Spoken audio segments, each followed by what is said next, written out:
Hello, hello, hello, it's Dolly. Welcome to my channel, Scrapping on the Go. This process video is for Mix It Media Frenzy with Krista, Kathy, Ronnie, Sue, Scrappy Sisters, and Scrappy Kathy, and myself. And this is a sketch that we are scrap lifting this week. And these are the products that I'm going to use. I have some sequins. I'm going to do some stitching. I have two photographs of my granddaughter.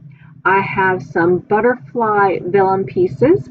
I have some latex modeling paste, Vicki Boutin crayon, I don't know the color of it, and the Tim Holtz Distress Paint and Picked Raspberry.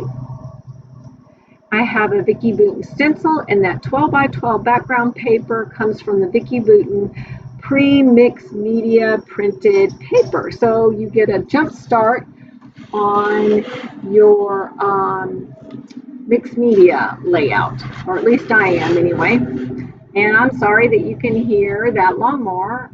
My husband's decided to mow right up against the window where I am doing my voiceover. All right, so I laid out my photographs and I did an outline because I want my flowers to look like they're tucked under the photograph.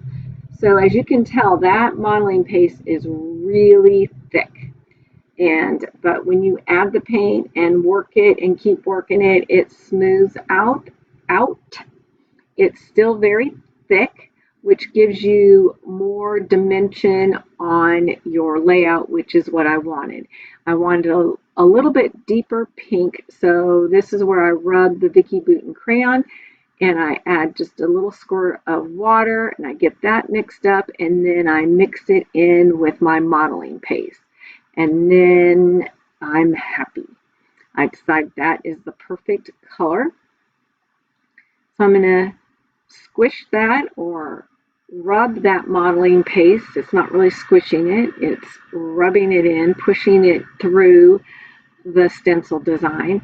You do have to be a little bit careful on your direction because you can get an overage on your image. And you would have thought that would have happened here because you've seen how it lifted a little bit, but I didn't. But I do on the next flower here, and I will show you how I rectify that and what tool I use to rectify that. And I have a little fly that just visited me.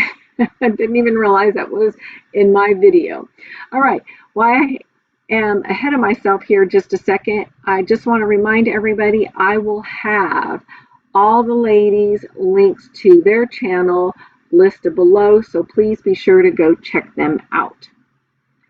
And if you're not a subscriber, subscribe not just to my channel but to their channel and give a thumbs up. That brings traffic to our channel and exposes us on YouTube more, which provides other YouTubers that you and I may not know that need some inspiration or ideas. All right, so I used the smaller flower and the Vicki Boutin texture paste in iridescent. It's an iridescent glitter. I love this stuff, and I have about a quarter left, and I cannot find it anywhere.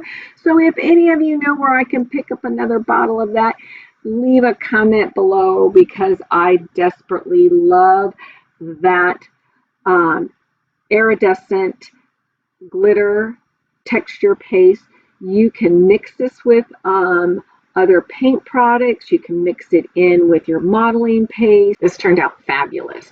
All right, now I'm getting out my little handy dandy spatula from Cricut, and I use the edge of it to remove any of the excess modeling paste or glaze. It works fabulous. All right, now I'm going to bring my photograph back, make sure everything's fine, and then I set it aside for about 15 minutes to dry. I bring it back to show you that I punched out some little circles that I am going to do some stitching and add sequins. Doesn't that look beautiful? Oh, I love it. Just made my photograph and the layout come together perfectly. Now I'm getting out some silver alpha letters and I'm going to spell out the word classy, and you're going to see me scoot that word up a little bit more because I had like a disconnect from where you see that little flower that I used the Vicki Boutin iridescent glaze. So I moved that up, and then I'm going to add some title phrases underneath that in 3 different colors. And oh, I also forgot to mention I added little jewels in the middle of those flowers. You can see that if you look closely. And I think that layout, this layout will be complete. Very easy and simple. I recommend, if you want a jump start, or you can be a veteran at mixed media, purchase the Vicki Boutin pre-printed mixed media 12 by 12. It comes all in a pack, and I think you'll get 3 of each of the design. And it is an awesome way to complete a layout quickly if you didn't want to add any more mixed media products, but you want that look. Or it gives you a base just like you're using your 12 by 12 pattern papers. So anyway, you can use it so many different ways, and it does stand up, and you don't have to add gesso. It's really, really thick, and I think it's a great value no matter what box store you purchase it from. All right, I'm using my Nuva Mica Mist in Silver Smoke, and did some splatters. What's wrong with my language? And then I brought back that sketch, and here are the close-ups. And like I said before, make sure you check out the other ladies, get out your photographs, and scrapbook your memories. And we'll see you next time. Bye.